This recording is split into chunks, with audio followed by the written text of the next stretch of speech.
LMIS, l'école française. Unité 2, leçon 3, la source de l'énergie. Le soleil. On sait bien que le soleil est la source principale de l'énergie sur la Terre. On va parler à propos du soleil en détail. Le soleil nous donne de la lumière et de la chaleur, et les végétaux l'utilisent pour fabriquer leur nourriture. Et sans le soleil, les vents, les nuages et la pluie n'auraient pas plu. C'est pourquoi il est considéré la source principale de toute l'énergie. Maintenant, on va parler à propos de sources de l'énergie. Il y a deux genres d'énergie, source renouvelable et source non renouvelable. Sans renouvelable, c'est l'énergie qui se renouvelle. Mais l'énergie non renouvelable, c'est l'énergie qui ne se renouvelle pas et qui disparaît par la consommation et par le temps. Maintenant, on va parler premièrement à propos de l'énergie renouvelable. On va prendre le soleil comme exemple et comme exemple principal. Le soleil, c'est la source principale d'énergie sur la surface de la Terre.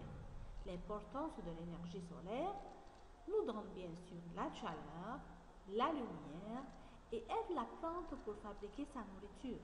Et ça fait par la photosynthèse et on va expliquer plus tard la photosynthèse. Numéro 2, fournir les vents qui aident pour produire l'électricité. Produire le combustible qui fonctionne les machines.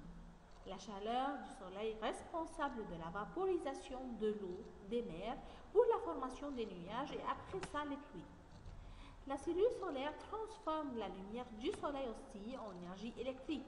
Donc le soleil est la source principale de toutes les formes d'énergie sur la surface de la Terre. Deuxièmement, je parle maintenant à propos de l'énergie renouvelable. Deuxième source, c'est les vents, utilisés pour faire tourner les éoliennes, comme vous voyez les éoliennes dans l'image, pour engendrer l'électricité. Troisièmement, c'est l'énergie de le flux et reflux. Et on voit bien les deux images qui montrent le flux et le reflux. Et on a pris ça avant ça dans le premier terme, la marée haute et la marée basse. Et on a pris aussi que la Lune cause le flux et le reflux, c'est-à-dire l'élévation du niveau de la surface de la mer et son ébassement. Et on utilise cette énergie pour faire tourner les turbines sous l'eau pour produire de l'électricité. Tout ça sont des sources d'énergie naturelles, ce sont des sources d'énergie renouvelables.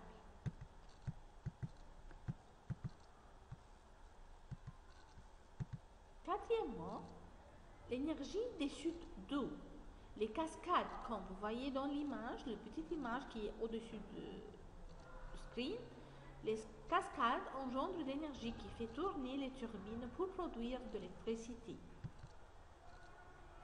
Maintenant, on va parler à propos de l'énergie non renouvelable. On a trois exemples seulement pour l'énergie non renouvelable, comme le charbon, le pétrole et le gaz naturel. Ce sont des sources non renouvelables qui ne se renouvellent pas.